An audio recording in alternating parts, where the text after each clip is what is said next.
What's up, guys? Welcome to Nutmegged, the podcast where Yank and a Brit talk about the beautiful game from across the pond. And we are back across the pond after recording our last episode together in London. But I am Andrew, representing the Stars and the Stripes, and we have Faisal living up his best life in the UK. Yeah, we are back in our respective countries, still ready to talk and digest the world of football with yourselves. So yeah, excited for this episode.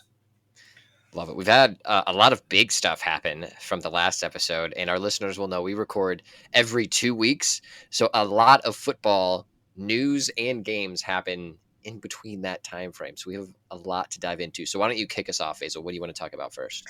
Yeah, I think we should begin with a record being broken. So it's big for the Champions League in the women's football game at the moment, which is great. So it was Arsenal against Wolfsburg, who in the Champions League semi-finals played at the Emirates, and it was a huge record.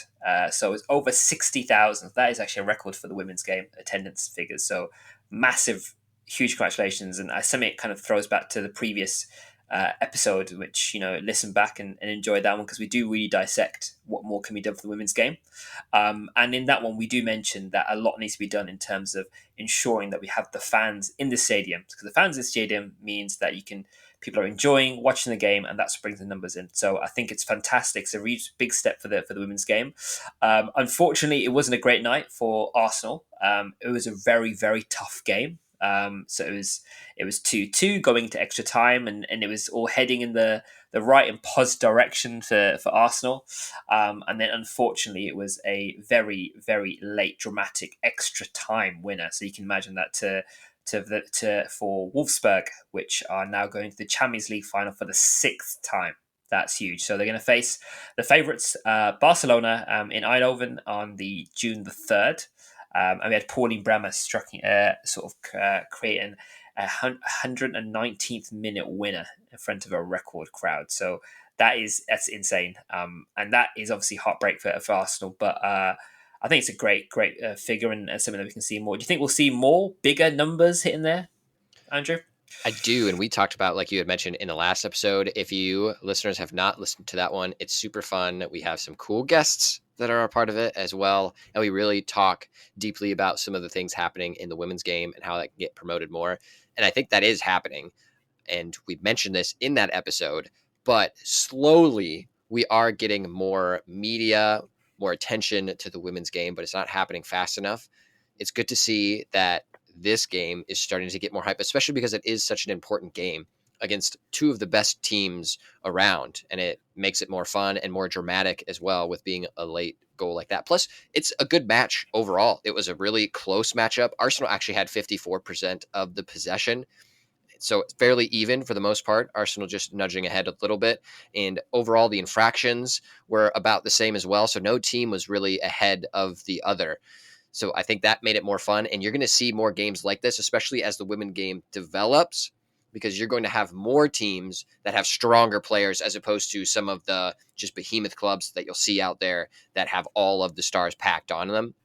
So it'll be awesome to see the sport grow, having it be more of a level playing field where there are more stronger women athletes that are soccer players being on different clubs, and it's going to be an exciting time for women's soccer in general. I'm so here for it. I think the quality in football on the show, if you've not seen it, do watch the highlights. It's a great game. It was fantastic. It's great to see the quality on show at such a big, high record attendance rate, which is fantastic. So, gutted for Arsenal. It would have been great to see like an English team in the final, the Champions League there. But Wolfsburg, you could argue they are one of the strongest. They're not the favourites. I think Barcelona are the favourites, but I think it's great to see that the quality is just increasing more and more upon this season, and the numbers are increasing each season. So, just excited to see the trajectory of the women's game in particular. Fingers crossed it continues to get bigger and better as well. Yep, I agree. And like you are saying, the trajectory is upward and it's been growing, and we'll hopefully see that continue to grow. Now, I want to take our attention to another women's game that actually happened in the NWSL. So this is the soccer league. I call it soccer because it's in the US. So this is like the top tier of women's soccer in the United States. There was another pretty dramatic game between the Portland Thorns and Angel City. If you have not watched these highlights, you absolutely should. If you follow soccer in general, specifically women's soccer, you probably have seen this on your Twitter feed. But this game went down to the wire. There was a last minute, like 97th minute goal from Bella Bigsby. Now, I'm going to guess, Faisal, that you haven't heard about this story quite yet. I So, haven't, no. Bella Bigsby, first off, sick name. But can you guess what position Bella plays? And now I'm gonna say maybe she's probably a midfielder, like a centre mid. Okay, so Bella Bixby, she scored the 97th minute winner. She was the goalkeeper. She was up for a last minute corner, scored Crazy. that final one with a back heel, no less. So absolutely insane. Everybody out there, go watch the highlight. It is super crazy, fun game to watch, super exciting. And she is only the second ever goalkeeper to score in the NWSL. That's insane. I mean, it's just something satisfying, isn't it? About a last minute winner, but also from your own goalkeeper. Crazy. And to top it off, you said what, a back heel? Yeah, Did you she's say? backheeled it and hit it into the net. Yeah, That's nuts. yeah, pretty ridiculous. Fair play. Fair play. Yeah. So that's always a fun one. Like you said, last minute goals. I'm always here for. I love the drama. So I went to a hashtag United game when I was over in London hanging out with you. And everyone was asking me what I wanted the score to be, hitting them with some score predictions. And like, it's fun to say, yeah, hashtag United. I want them to win. That was who I was supporting. So it'd be great for like a 5-0, which they actually ended up winning 6-0. But my prediction was I'd rather be a 1-0 match where hashtag scores in the end for the drama because I'm always here for the drama. I think that makes it more exciting. So that like that game did. Also the women's game, Arsenal Wolfsburg did. So much good stuff. So much good soccer to be had. That's insane. I mean, speaking of last minute winners, I mean, it's a perfect segue into the huge game that took place, Liverpool versus Tottenham Hotspur. I mean, if you haven't watched this game, you definitely missed an absolute cracker of a game. So, I mean, Spurs at the moment not going through the greatest run of form. Liverpool are, I would not argue flying, but in definitely a good position from where they were at the beginning of the season to where they are now. And Spurs really needed to win this to really grasp into top four. You've got Man United, you've got Newcastle, which are probably firmly top four, comfortable top fours with this game that's taking place now. So Spurs actually in the first 15 minutes of the game at Liverpool specifically. So that was crazy. They've let in 3 goals in the first 15 minutes, and then they've come back right to equalise in the stoppage time. And if you haven't watched it, you'll see Richarlison. It's a great goal. It comes on, I think it's the 80th minute. Sort of great pass, latch onto great pass, great goal. Whips his top off, and it is nuts. The Liverpool fans are crushed. It's a 3-3. Like this can't be. And then in the blink of an eye, and I'm watching this, and I am like utter shock. I'm just seeing this happen in front of me, and I'm just like, I'm glad I'm watching this game. Then they concede a 94th minute winner. Spurs do, with Diego Jota getting on latch onto the ball, 94th minute, and winning the game 4-3. So, I mean, that's as dramatic as it's going to get. I think there was a couple of seconds in between both goals. It is insane. I mean, the first 3 goals, you've got Curtis Jones, Luis Diaz, and Mohamed Salah on the score sheet. You got Harry Kane, Heung-min Son as well scoring, Richarlison, and you're thinking, this is it, game over. Great comeback, from 3-0 down from Spurs to be drawing 3-3. And no one's going to speak that. No one's going to speak about that anymore because all they're going to speak about is Diego Jota in the 94th minute, an absolute winner. I personally, have you seen a better game than that, Andrew? So this is a weird situation. I didn't watch it live, and I listened to a podcast that broke down the match. So I've not even seen the highlight video yet, which is on my docket to watch. But being able to like hear it broken down from an audio perspective was the first time like I heard such an exciting game explained that way, which is kind of cool. But I also would have loved to see the drama like I just talked about. So I do miss out on that aspect. So after this, I'm going to go watch it. But like this game was insane. Like that is what you want as a soccer football fan. You want the drama. You want the last minute goals. You want Klopp getting angry on the sideline. You want people taking their shirts off because they thought they got the winner and then they don't get the winner. I just wish that I had Diego Jota on my fantasy team. I thought about picking him up, but I didn't. So that was my bad.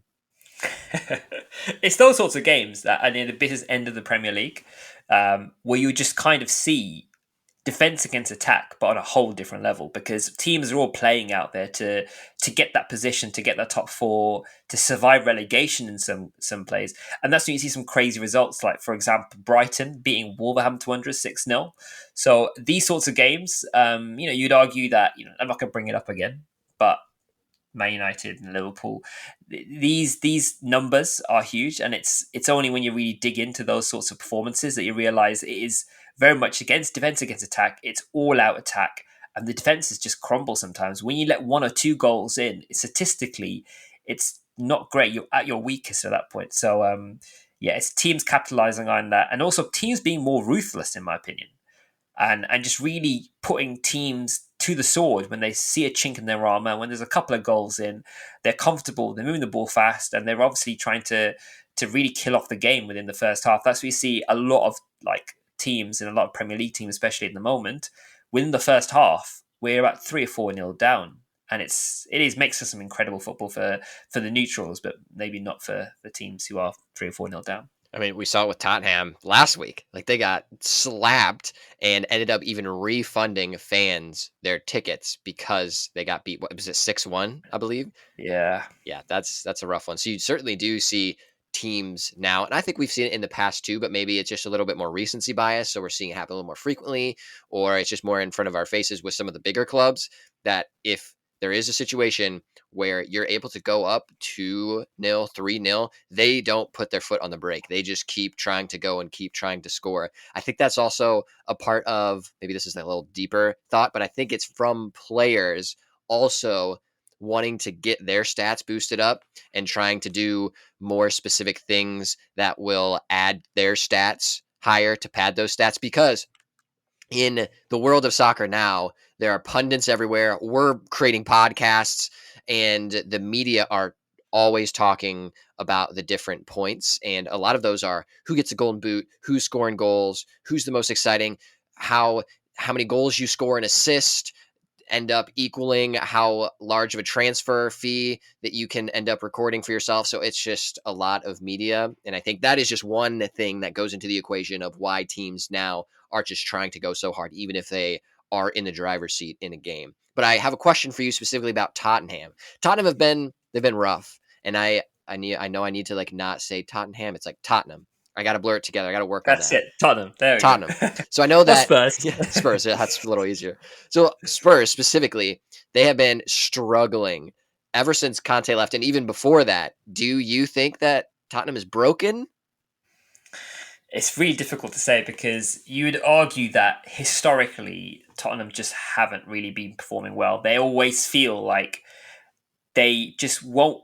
I say ever. Obviously not for our listeners, but I feel like it won't ever be a time personally where, at the moment, Spurs will be in that, say, top 4 with the history of your Arsenal, your Chelsea, Man United, for example, and Liverpool. Those are your top 4 of thoroughbred football teams, which have just got the infrastructure there and it's just working. City's obviously come in, and they're almost like the new wave. I call it the new kind of new money, new football. They're throwing that money, but they're throwing out the money in the right places. And there's definitely an episode in this in terms of how Man City break down their connections, for example, with the US, and they've got companies and subsidiaries across the world, and they've got things in a lot of pies, is what I'm saying, right? So we could definitely pick that up. But I think Spurs, really, it just feels like they're just lacking, whether that would be manager, whether that would be certain players. I feel like they need a refresh, and that kind of brings me into, if you look at Harry Kane, right? You look at certain players, and it actually makes it a little bit sad, because I actually really like Spurs as a club. I think, their ground is really nice. If you've ever been to the stadium, it's a brand new stadium. And I think they'll do really well. It's just historically they've just not done well. And I think with the current state of the club, Dan Levy, for example, and I think there's just a lot going behind the scenes that really needs to be worked on, which probably isn't being done so at the moment. So I think they're far off. And I think it'll take change of ownership. I think change of management won't really make a massive issue. I think they also need a bit of a clear out in terms of, I'm saying that a bit biased, but if they remove Harry Kane from they transfer, for example, Harry Kane and send to Man United, we'll take 100% take him. But I feel like that may be potentially holding them back. They could try different systems. If you're playing Harry Kane, for example, in the same position, you're playing to your strengths, your squad doesn't really give you much sort of leverage to do anything else. So, yes, that's what I would say. I think historically, I think there's also the background of the club. There's the sort of senior leadership that needs to be impacted. It also needs to be a lot changed within the pitch as well. So I think Kane changing and moving different teams might be the impact they require. I think that Tottenham is broken. I can't even say their name, so maybe I'm a little broken too. But I do think that Spurs has an issue. And let me break it down because you kind of touched on it as well. I think that Manchester City, I hate them, but I think that they have created the model that all clubs will follow. And I mean, of course, they're at the top of the league almost consistently every year. So there's that top echelon. And now I think that they are the club to aim for the structure that they've created. Like you've talked about, they have different subsidiaries and different clubs across the world, which like what a similar structure that Red Bull does, which I think is cool and unique. The issue is that it's going to be very difficult for teams in the Premier League, all of them filtering down, to do something similar, not necessarily following the same exact structure of having teams in different countries and all that kind of stuff, but having the same structure that ultimately creates the same type of quality. Because just that Arsenal Man City match, which we'll talk about, it looked like Man City was just far above Arsenal. And I think that's the same. I think really the only club that has a similar structure now that will be able to compete with Man City is Liverpool. They've created that same type of club structure where they have those stars. They can fluctuate that roster. They have the depth necessary. Not as much so performing this season, but I still think that structure is there for them. I really think they are the only ones right now that are very even close to Manchester City in that structure. Now, that's not saying other teams can't play well, like we're looking at Arsenal, of course. They just aren't being able to be as consistent as Manchester City would be. Now, I'll say that some of the other teams that are maybe getting close to bridging that gap, because I think it is Manchester City, Liverpool, then there's a gap, but then there's a big chunk of teams that are trying to bridge that gap as well. Now, this is all bringing it back to Tottenham. I think Manchester United are in that mix. They're starting, especially with Ten Hag now. They actually have a system where they're trying to build something with new ownership coming in at some point. I think that they will start to really bridge that gap even more so. I think a team like Brighton, they don't have the same type of structure that they'll use, but the systems that they've implemented and the youth and the talent that they've integrated into the squad and have had that youth actually perform at such a high level, I think that's helping to bridge that gap because they're being a little bit more innovative with their strategies.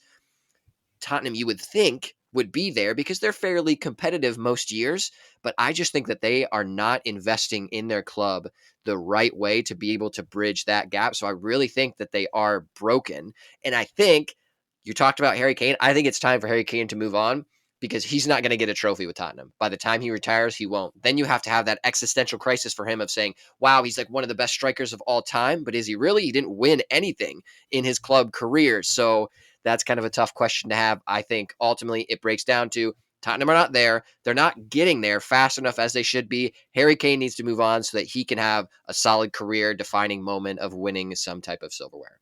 Done. There we go. There is Spurs. We've just completed it. There it is. That is that. Now I love that. Like I said, I think it's absolutely bang on. And it, like you said, I think it is really a lot about these clubs. I think a lot of these clubs, more in general within the Premier League, really need to be able to move with the times and be able to think not just on the football ground, but also around. The infrastructure is so important. And I think that is really a lot the key with a lot of clubs. And that's a lot of clubs are kind of not really for, especially in the lower leagues. The organization just isn't there. And I think the organization behind the team, around the team, really pushes and makes it works. Because if you look from the lower leagues, for example, it is very much about like turnstiles and getting the numbers in through the gates. So you've got to put in the infrastructure, you've got to put the marketing, you've really got to go forward in that organization, and then the results will come out on the pitch. So it is very difficult. But I hope Spurs do well. I won't be gutted if they don't. Let me just say, but they're a solid club. They just need a bit of time, and I think they'll get there in the end. I do think that eventually, after some new strategic developments, they'll end up maybe doing a little bit better than what they are now, and hopefully being able to bridge that gap. Because the more clubs that can bridge that gap, the more exciting the Premier League gets, in my opinion. Because I'm more of a fan of seeing more competition, and I just hate Manchester City. So the more teams that can compete with Manchester City and knock them off their pedestal, I'm happy with. But speaking of Manchester City, let's talk about the very intense matchup of Man City versus Arsenal. Yeah, I mean, this is I would argue the biggest match of the Premier League so far. It's got one of those games. It's got that kind of all in side of the game. So if you're Arsenal, you need to win. If you're Man City, you lose this, and you probably think it's over. It's a very much like a I would at this beginning as well. I thought it's very much like a 50-50 game. It's when I first began to watch it, but unfortunately, Arsenal were just really poor. And for this season, it pains me to say that because they've performed really well. But yeah, it's wasn't looking good in the first half, and they unfortunately were lost. The losers to Man City, who beat them 4-1 pretty comfortably, I would say, I would argue. And now their lead at the Premier League at the top has been cut down to just 2 points after second place Man City won that game at the Etihad Stadium. You had the sublime Kevin De Bruyne. And I know it pains me to say, I think any club in the world, he gets into any club. It is very clear. He's easily one of the best Premier League, one of the best players in the Premier League so far. Opened the scoring just after 7 minutes. Then you've got John Stones coming in as a centre back, scoring a great goal. And then you've kind of got different players coming in. You've taken Arsenal making the efforts to try and put goals back in. You've got another goal from Kevin De Bruyne coming in. So just after the restart, and you're thinking this could get bad for like really really poor for Arsenal here, but you could the 5 minutes later after Kevin De Bruyne scored. You've got Rob Holding again, another centre back. There's two centre backs scoring this game, so that's pretty wild. Two centre backs scoring in the game. Holding scores. It's a very good goal. It's a great goal actually. And you think maybe is the fight on? Are they going to do something special here? Am I watching history? Are they going to come back? But unfortunately, no. It did actually get worse. So there's only one player going to be on that score sheet. If he hasn't been on the score sheet within that kind of first half or into the second half, Erling Haaland had to score, obviously. And yeah, it was a great performance overall. So and off the back of that, and after the Southampton game that took place, Erling Haaland is now equaled the Premier League season goal record. So it's huge. My question for you, Andrew, is how good can Erling Haaland get? He's not a human. He's a robot because he's already so good, which is just ridiculous. And I think that number is 50, if I'm not mistaken. It is, yeah. And that was held by Alan Shearer, I think was the record holder Yeah, previously. so he scored. So it's the Erling Haaland's the netted for 34th time now. So he's now joint with Alan Shearer and also Andy Cole, who was in the Newcastle United team. But he's now scored 50 goals in all matches. Got it. That's what I was thinking. The fun part about all of this, which I'll answer your question, but he keeps beating Alan Shearer's records. And whenever he does that, like the media coverage will then look to Alan Shearer and he always looks so angry that his records are getting beaten, which I find very funny. But to answer your actual specific question about Haaland, I think he is insane. And I spend extra points of picking him up on my fantasy team. Like whenever he has a bye week, I'll drop him so I can put someone else into the squad. But then when I need to pick him up again, I will spend any amount of points needed to get him on my team because he performs every freaking weekend. It's just insane how good he is. And it's awesome to see from a tactical point as well. When he came into Manchester City was just like, yo, we know he's going to be one of the best goal scorers, but he doesn't necessarily fit into Pep's squad right away. And we saw that going in. He was scoring goals and performing well, but it didn't gel with the rest of the team. And we had to see Haaland performing well for Manchester City to do well. And now we're at a point where Pep has worked him into the squad tactically, and you'll be able to see where Haaland drops deeper into the field and can help distribute some of that play, as opposed to usually just trying to sit on the end of that defensive line to break into the back. So it's cool to see how he's really been integrated into Pep's strategy so that he could become more of a well-rounded player. We're already seeing him do that more with this Manchester City team. The sky's the limit. He's already breaking records. He's not even a full year in to the Premier League yet, which this has been like the longest season ever, so I still get confused of where we are. But it is so exciting to be around when this player is in the Premier League and entering his prime, which I mean, I guess he's in his prime, but he still has so much more of his prime left, you would think. I kind of compare it, if anybody out there knows like the NBA, so the Basketball Association here in the United States, you had LeBron James when he was coming out of high school. He didn't even go to college because he was so good. Everyone was hyping him up, and he comes to the NBA and becomes one of the best players ever. I feel like it's almost the same with Haaland because of the weird attributes that he has that makes him so powerful but quick at the same time, just like LeBron, and ends up dominating right away. That's what's happening with Haaland. So I really do think that he is going to be one of the all-time greats. I couldn't agree more, and it pains me to say that, but you're right. I think we are in the presence when we watch the game of greatness. There is a different level, and the way Pep set the team up, I think personally, he is the missing piece to the City team.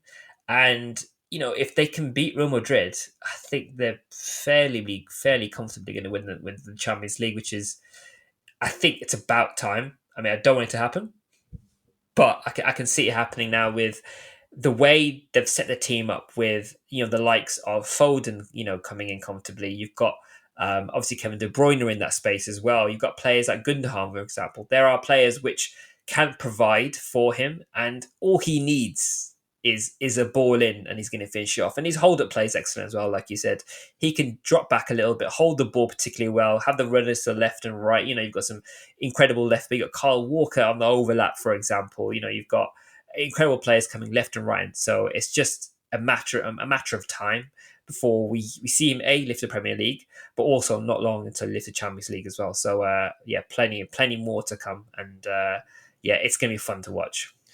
I do hate that he is on Manchester City, but for the sheer selfishness of seeing such an amazing player being around, like when I'm alive to experience it, I think it was good that he is playing under Pep Guardiola. I hate Pep, but he is an amazing coach, and his strategy that he implements is just awesome. So I think that has really helped Haaland already develop into a more well-rounded striker, and it really has accentuated the skills that he already has. So I think he really is going to be a scary, scary guy wherever he goes. I've got a question for you, just on managers, right? If there was any manager in the Premier League you could play under right now, who would you play for? It's a good question. I mean, I would want to say Pep just because his strategy and coaching brain are so cool, well developed, and where he played at Barcelona under some amazing managers himself, like he's picked up so much. And I would love to learn from that because now I'm on the coaching side of my soccer life, and I am trying to learn as much as I can so that I can become a solid manager. So for me, I think Pep is the answer. I do think there are a lot of other cool coaches that would be out there that I'd like to play under just because I'd like to get to know them and like their psychology of how they read and define the game. But I would say if I had to pick one specifically, it would be Pep. And you? Yeah, I mean, I was thinking whether there's other options. And so Klopp was under there. I think for me, his man management would be something that I think I would really appreciate. When you're having a bad run of form, I feel like he's one of the few managers that would be able to just kind of get to that level, be able to pick me up a little bit and motivate me to do that. When I did performance, I think he's the person that perhaps inspire me to perform better. But I think you'd be crazy not to go to be managing the Pep. I think what he's brought to the Premier League, what he would do for me personally in my career, the games I'll be able to play, the opportunities I would get, but also his strategy. And you've seen it in the All or Nothing Manchester City documentary. If you haven't watched that, it is his strategy and the way he thinks about football, lives and breathes football, and he's like always wants the person to be better. And like people always talk about that, for example, at the end of matches, and we'll see some like I don't know, Phil Foden's got a hat trick, and he'll just pull Foden and just point up the pitch and be like, "You could be doing this, you could be doing better." And the media's always like, "Oh, look, he's just scored a hat trick. Let the kid live." And it's like, look, he wants him to be better. He wants that person, he wants that player to know that he did great, but I know you can do better. And that level of motivation you genuinely cannot buy. It's just that person to be able to tell you that this is the next steps you need to do. This is how you're going to get there, and I know you can do better. And I think that's incredible. So yeah, I'm Guardiola for sure, but Klopp will be in there. I mean, I should say Ten Hag. Sorry, let me just cancel everything I've just said. Obviously, Ten Hag. I mean, Ten Hag would be cool. I would like to learn the way that he manages as well, because he's much more direct and clean cut, Yeah, which I appreciate that management style too. I'd love to learn from that. and you never know. In a few years, maybe a couple of Premier League under his belt, and there could be a different complexion dynamic to the Premier League, right? So we'll see. That's true. I hope so. Speaking of managers, really quickly, do you think Pochettino would be a good fit at Chelsea? If I'm honest, I think like any manager right now, other than Frank Lampard, would be a fit. Like honestly, the way I read somewhere that they are currently 10, and I think they're about 10 points at the moment from relegation, and they have City, they have Man United, they're currently playing Arsenal, they have basically the top four, top six to play.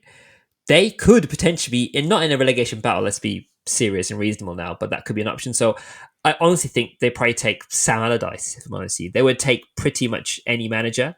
But I think Pochettino is a great shout. Obviously, he's got that management of big personalities.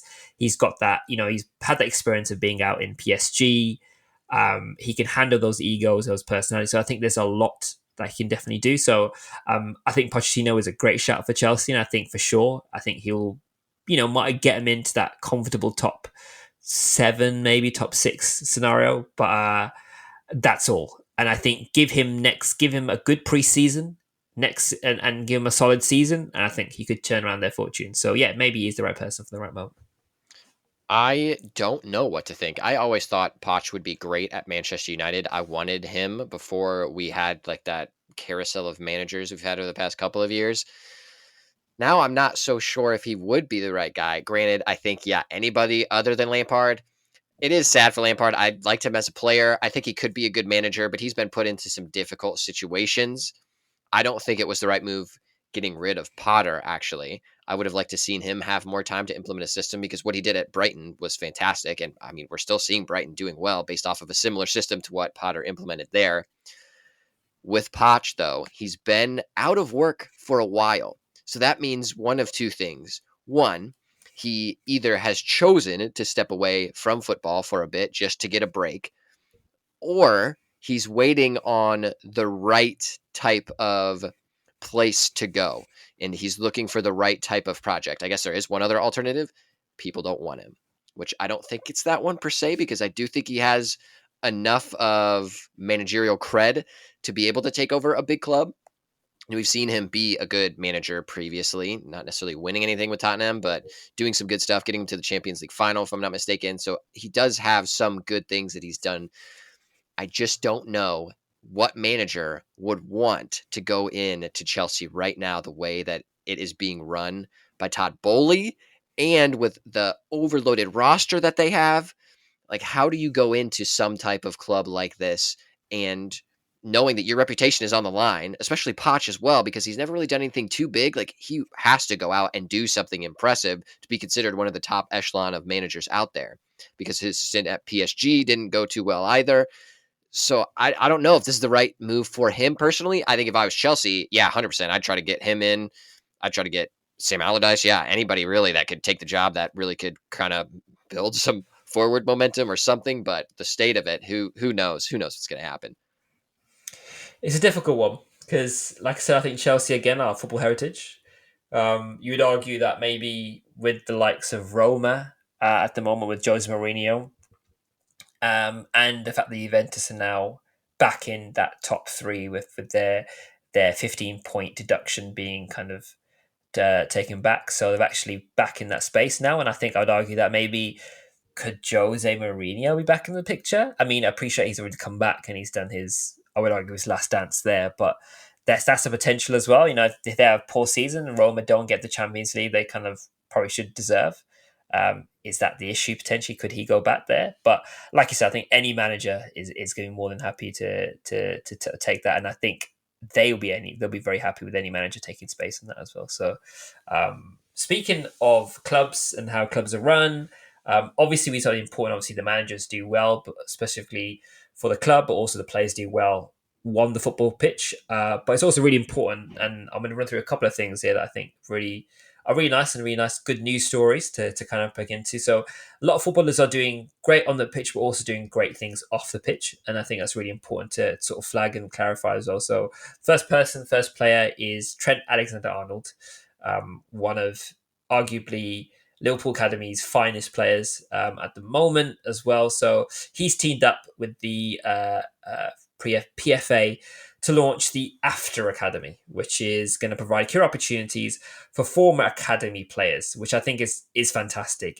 Statistically, 99% of players that join an academy at 9 years old do not make it as a professional footballer. So you've got to really be like you've really got to be the best of the best to really break in there, and the numbers are extremely high for people who are not making it into the academy. So that does leave a lot of academy players experiences outside of football being pretty rough. So what he's done is basically created this After Academy, which has created opportunities for foreign players to utilize transferable skills from other areas within an academy setting. So they've got, for example, they're partnered up with Red Bull, they've partnered with Under Armour, Therabody, and it's going to be an opportunity for them to academy players who do get released by their clubs to do work placements and internships and really transfer those skills into certain areas. And I think, especially for an academy player's mental health, to have that and to have the support from such a high level player and also the PFA is fantastic. So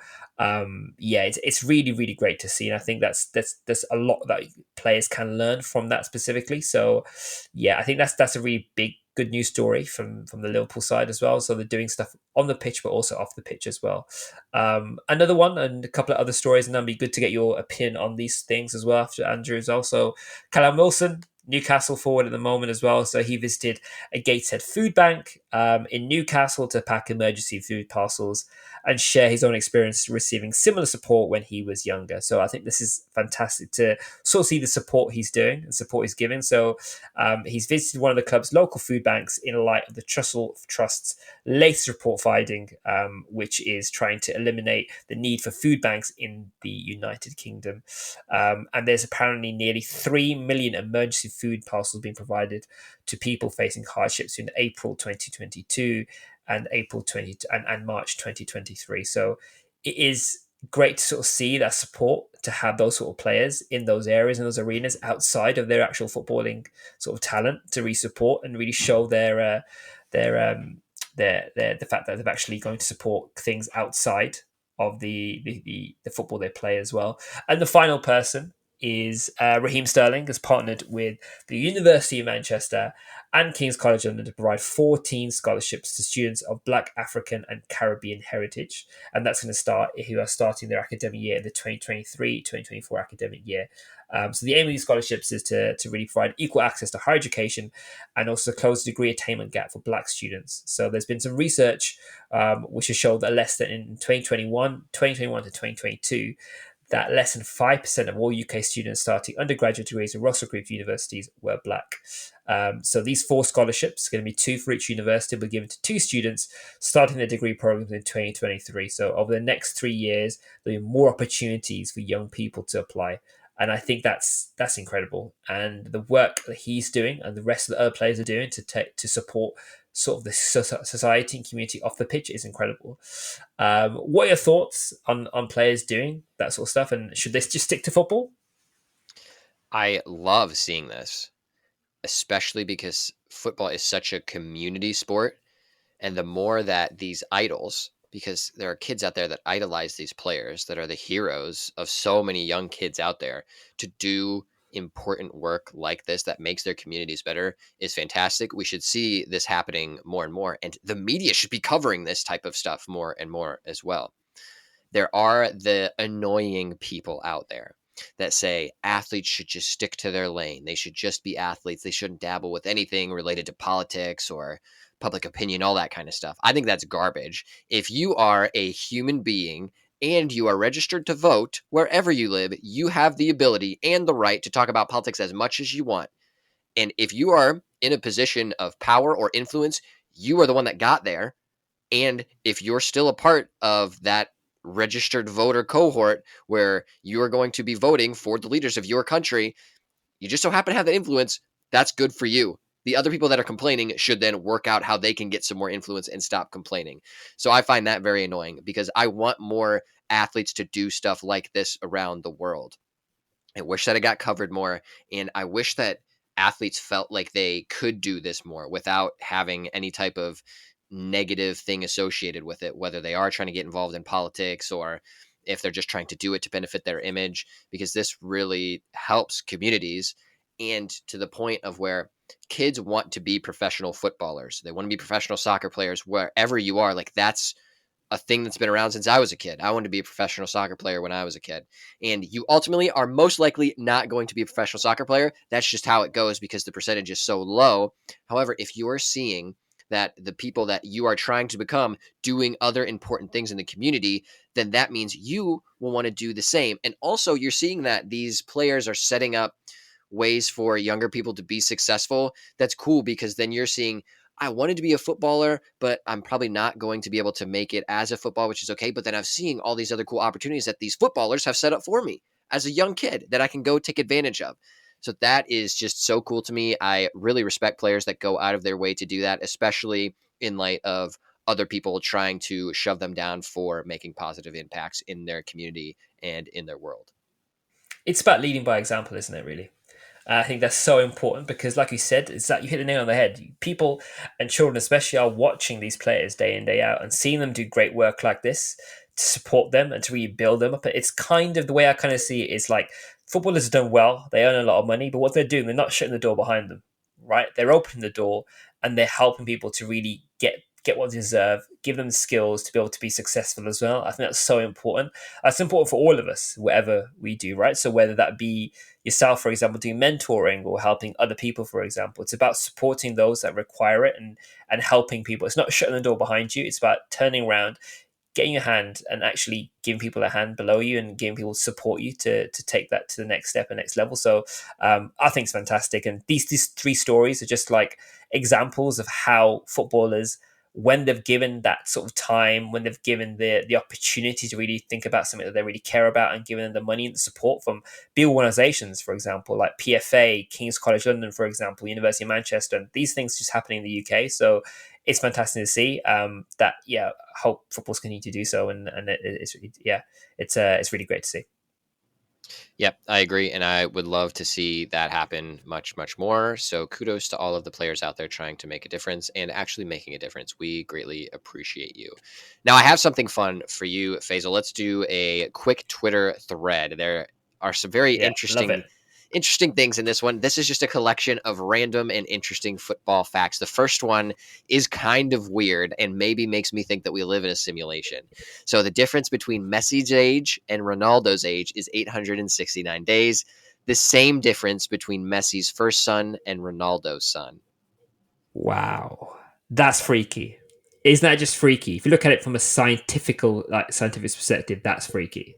For sure. Like, how in the world is that even possible, where like the two ultimate footballers that are just around at the same time have sons that were born the same distance apart as their dads? Like, it's just, that's no way that's a coincidence. We live in a simulation. That's the only answer. Love Another that. one for you. You will probably not like this one, but Steven Gerrard, during his playing time, swapped his jersey with more than 100 players, but never a Manchester United player. Ooh, wow. Do you know, I'm actually a Steven Gerrard fan as well. Like, I really enjoyed him playing for England. Him and Lampard. I mean, it didn't work out, but to have Steven Gerrard, it's just, yeah. Well, that changes a lot of things for me. That does. Thanks for that, man. Yeah, yep. So maybe not the biggest fan as you thought. All right. Mario Balotelli, very interesting character, we all know, is the only Italian player to win the Premier League. That's an interesting one because you would think that there are a lot of great Italians out there, but Yeah. only Italian ever to If win you the look Premier at it League. historically, there isn't many Italians that would say that have played in the Premier League who are at that level of like, the back in the days, the incredible players, the Cannavaros, for example, Nesta, they will always stay in the Italian league. So it kind of makes sense, but it's a bit crazy that it's actually Mario Balotelli of all players. I mean, he did, put that pass in for a Sergio Aguero goal. So it's yeah. Can we move on, please? I'm getting a bit emotional over here, mate. Yeah, it's real, man. It's how it goes. And like you said, there are not necessarily a ton of Italian players that you think of like in the Premier League that readily come to mind. But like you would think that there's some random Italian player that happened to be on some Premier League team that ended up winning the Premier League. Like even just a bench player or a role player. But no, pretty crazy. I thought that one was pretty wild. This one kind of goes back to what you were talking about with players doing good and making impact. So Cristiano Ronaldo has no tattoos because he frequently gives blood, and getting a tattoo will render him unable to do so for at least 6 months. So he is so dedicated to giving blood to people that need it that he doesn't get tattoos on his body. That's insane. Yeah, I've heard that one. I think it's great, and it's in a world where pretty much every footballer has like tattoos, and you think, is that part of the image? Is that image of a footballer potentially? Yeah, you can just argue that it's almost like a Cristiano Ronaldo's kind of thinking, do you know what? This is more. My body isn't just for football, for example. It's here to my blood is here to save people as well. So that's great to see. This one you may be a little mad at, and I don't know if we've talked about this before, but I think it's a very interesting one. So, talking about the Premier League, no English manager has ever won the Premier League. See, now that actually makes me quite sad because I mean, it does say a lot, but I feel like maybe the quality of the English managers just isn't there, right? Like if you look at it, because of Sir Alex Ferguson was Scottish, you've got your Pep Guardiola's who's bringing a new branch of football into the Premier League. You've got some incredible managers that perhaps probably should have won it, but just haven't. So hopefully that changes, and I think there is definitely the crop of managers doing that. But I think there's a moment, and because probably another episode for this. But is there this whole like golden era of players like your Frank Lampard, for example, your Steven Gerrard just aren't performing, and it almost feels like maybe they should, just from the fact they were like sheer like England legends and legends of their respective clubs. Is there almost a bias towards these sorts of managers to almost do particularly well and like be incredible? But yeah, that's one for another episode, I think. Yeah, that is an interesting one, especially with the current managers managing some of the top clubs in contention for the Premier League right now. Not English. All right, I have one last one for you. Then we'll do a nutmegged. So Wayne Rooney has more yellow cards than any defender in Premier League history. Do you know that one? It doesn't shock me, yet it still shocks me, weirdly enough. It's just because you'd argue that the defender's job is designed to, like, for example, take a stuffed yellow, for example, for their team. Or it's you're meant to defend. You're meant to bring down players if they're in and around the box. You're meant to defend the box, and if that means taking a yellow card, that means taking a yellow card. So the fact that that isn't happening, but at the same time, we all know, you and I know especially, Wayne Rooney's temperament wasn't probably the easiest temperament. He wasn't the most cool-headed customer. And I think there's definitely been occasions where he probably looks back on it and thinks, probably I definitely should not have got that yellow card, but I deserved it. So yeah, man. Big at Wayne Rooney though. I think I said in the previous episode, if you listen to, he is one of my favorite all-time players. Grew up watching him, incredible player, like just from a midfield perspective, striking perspective, and what he did for Manchester United and England as well specifically is fantastic. So you go and listen to that one. Here's some more reasons why. Yeah, quite an interesting one. But yeah, Wayne Rooney, heck of a player. Now, let's hear your nutmegged. So I've got two mini ones. Okay. One I've spoken about already, and they're actually all from the same game. So this is from that 4-3 Spurs Liverpool game. So my first one, which I spoke about already, it makes me laugh quite a bit. is Richarlison scoring the goal that draws the game, whipping his top off, doing his little chicken dance with the boys, like celebratory, and then within literally two and a half minutes, scored on the other end, and his reaction just says it all. So I think that for me is a pretty big nutmeg. He thinks he's won it. I think I've read somewhere, like a stat somewhere, that perhaps he has more yellow cards than goals this season. That might just be, someone might be like a troll meme thing, but if that is a fact, that's hilarious. And then the final thing is on that as well is Klopp. I think if you haven't seen it, check it out online. He celebrates the winner.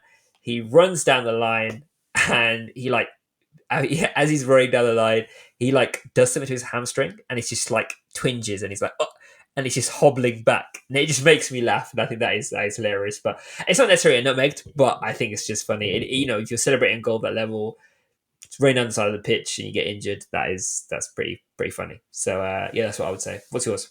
Yeah, I would say that's a nutmeg. Mine actually comes from that game as well, and it has to do with our boy Jurgen Klopp.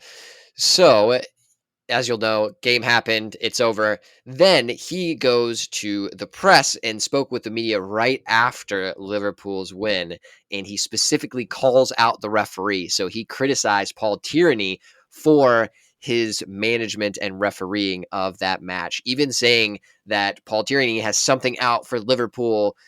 And I think what makes it the nutmeg of the week for me is that because all of the calls combined that Tierney made as a referee benefited Liverpool. There were more calls against Tottenham than Liverpool. So to come out and to get criticized in that way by Klopp, I think is funny, and especially because now Klopp knew that he was going to get some type of punishment from the FA, and he looks to be doing just that, as he will probably be disciplined now. I mean, that's just Klopp, isn't it, really? I mean, the fact that our both nutmegged are from the same game, and it's Jurgen Klopp related as well, that just says a lot in itself. Yeah, pretty goofy. What a goofy man. But thanks for joining me, Faisal. This has been fun. Any last parting words of wisdom that you want to drop to our listeners before we sign off? The only thing I would say, I think it goes back to the women's game. I think watch more women's football. It's really good. I think that's what I would say. There's some really good football on show at the moment. And I said it's the previous one. If you can get a ticket to your local club, watch the game. But and it's the more you put in, the more you'll get out of it. So that's my top one would be, especially off the back of that 3-2 to Wolfsburg. So yeah, get yourself some tickets and watch those games. Beautiful. I would second that. But now we're at, all right, fam, we are out of here. Thanks for joining us. We'll see you in 2 weeks. Hopefully you're able to get out on a pitch somewhere. But until then, just don't get nutmegged. Peace. See you later, guys.